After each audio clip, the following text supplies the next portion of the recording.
Friends नमस्कार, सगळ्यांना नमस्कार. काय म्हणतात ते एक चॅनल लागलेलं आहे, त्याच्यामध्ये मॅगी खातात, इतकी घाण पद्धतीने उचलता आणि खाता. हिमांशू म्हणतो बघ मम्मी. म्हटलं नको बाबा, ते घाण. एक तर आपण मॅगी खात नाही आणि ती इतकी घाण प्रकारे खाताय, सगळं हात भरू भरू खाताय.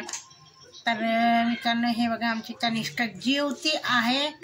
त्यांना तनिष्का जेवती आहे. तिथे कांदे बटाटे मी आणून ठेवले.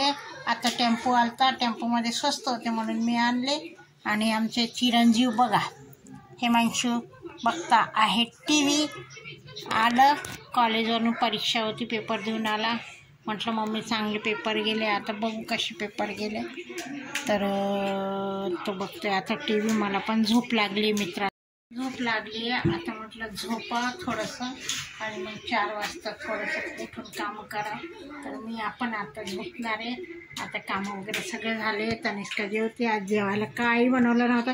कांद्याची पात होती आणि कांदा बटाटा घालून केला होता आणि रात्रीचं वरण होतं. मग त्यासाठी मी हे केलं, भात लावला परत कुकरमध्ये. तर तनिष्काने आणि हिमांशूला झाला वरण भात. मी कांद्याची भाजी आणि चपाती खाल्ली. हा दिसतंय तनिष्का मला दाखवते करून इथे कांदा आहे. तर चला मित्रांनो, आता झाली संध्याकाळ. आता मी कांदे घेतले होते आता, तर त्या कांद्यामध्ये एवढे कांदे खराब निघाले. आता हे कांदे साईडला ठेवते, कारण हे कांदा काय होईल, सगळ्या कांद्यांना खराब करून टाकेल. तर आता जे झाले कांदे वगैरे निवडून, आता संध्याकाळची स्वयंपाकाची तयारी लागली. आता इथे काढले मी टॅमॅटो. आता हिमांशूला तेच विचारते, टॅमॅटोची चटणी करू का टॅमॅटोचं सूप करू. आता मुलं जे सांगतील ते करते.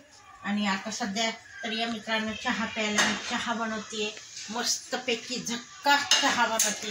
आता एकदा घर झाडलोट करून घेते आणि चहा बनवते. काय म्हणता मित्रांनो, हे उरला आहे दुपारचा भात, पोरांनी खाल्लाच नाही. आता ह्याला परत थोडंसं पाणी टाकून कुकरला शिट्टी लावणार आहे. मस्तपैकी ताजा भात होऊन जातो. असं वाटतं फ्रेश भात केलेला आहे आणि ते खातील कुणीतरी.